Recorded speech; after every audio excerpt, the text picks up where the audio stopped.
Nankokheli mfethu, khona isitori esimnandi la ngeke ngasizwa nkokheli ukuthi khona abafana basukela ingwevu mfethu, impunga yekhehla ihlalele phansi. Beza kuyo mfethu bephethe u50 no 5 rand. Kwethiwa khehla siphethe nansi imali eziwuthula, u50 rand ngala u5 rand. Ukhetha yiphi imali yabo? Labuka leli khehla mfethu ngokuhlakani kwalo, lacubungula lenza ibalo mfethu laselikhetha u5 rand, you know. Bahleka abafana mfethu kanti bebelirecorda leli khehla la seliyatrenda leli khehla ukuthi liyikhehla lisula ngoba kuthe kufanele likhethe between 50 rand no 5 rand lona lakhetha u5 rand.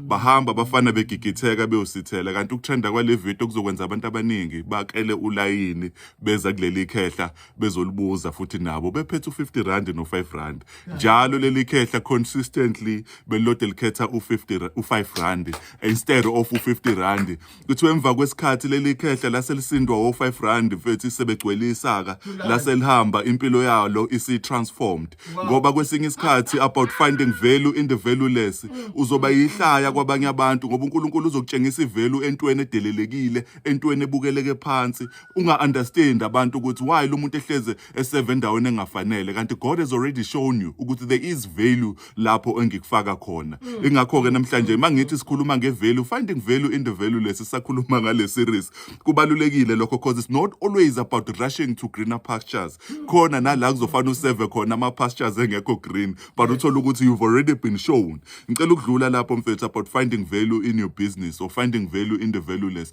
Khona abantu abarana ama business adeleleke kanjani.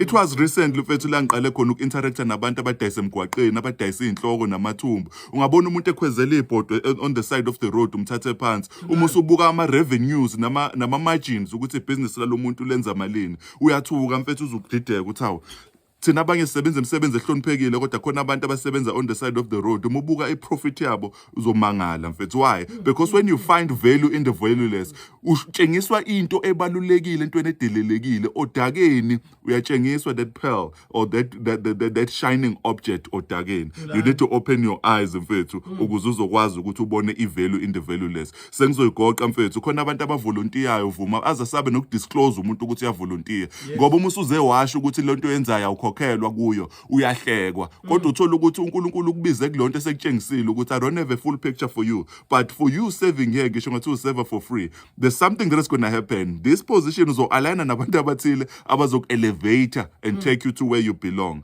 Mfethu sengivala last point. Abanye bethu mfethu leni izothinta abantu abaningi. Uyazazi ukuthi ungena emshadweni mfethu uhlekwa kuthiwa le ntombazane izikushada ivuma ukushada wena ngoba usinethwa naye iboneni kuwe. Khona abantu mfethu ababona izinto kubantu washada nomuntu obedelelekile emphakathini. Namhlanje that person is great. Ngicela ukuboleka egameni elikavuma. Mhlawumbe lo muntu ubeyisibotho. Namhlanje that person is great mfethu. Why? Because you saw ivalue. uNkulunkulu wakutshengisa ivalue empilweni yomuntu. Find value in the valueless. That's, I think, I hardly say this. This is all about your wisdom to be able to find value in the valueless. God is love.